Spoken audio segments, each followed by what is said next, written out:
The Arkansas General Assembly just wrapped up its 2019 session. Two local lawmakers gave their assessment of the 88 days in Little Rock.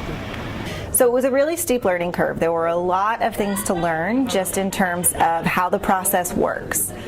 Representative Nicole Clowney was one of the freshman legislators this session.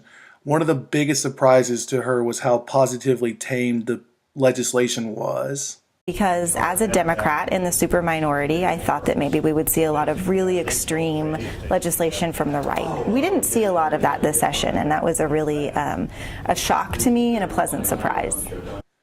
Senator Greg Leding has wrapped up his first session as a state senator after serving multiple terms as a local rep. I think how this legislative session went really depends on what issues you were most interested in. I could sit here and make the case that it was a great session. It certainly was for me personally. Shortly after the session wrapped up, Governor Asa Hutchinson had called this the greatest session ever. For Leding, that statement depended on what the constituents wanted. I think in the last 10 to 20 years, this is one of the most productive legislative sessions.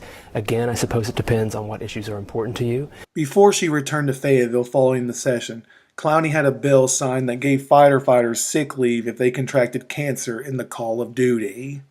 I met a widow who was personally impacted by not having that time with her husband, who has since passed away from cancer that he got while fighting fires. And so it was a really important piece of legislation for me to work on. It was really a hard battle, and we fought our way through it and we got it done. While both lawmakers found tremendous success, there were some disappointments.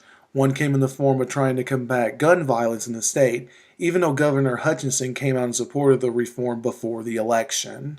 It was legislation I started looking at shortly after the shooting in Parkland, Florida, a little over a year ago. Worked with a number of different groups, law enforcement groups, prosecutors, and gun safety advocates to put together a bill. Didn't have a lot of high hopes for it passing this particular legislature, but given that Governor Hutchinson had expressed support for similar measures back in August of 2018, and that we've seen these laws passed by Republican-controlled legislatures and signed into law by Republican governors, I did hold out hope that there was some possibility we might get that passed.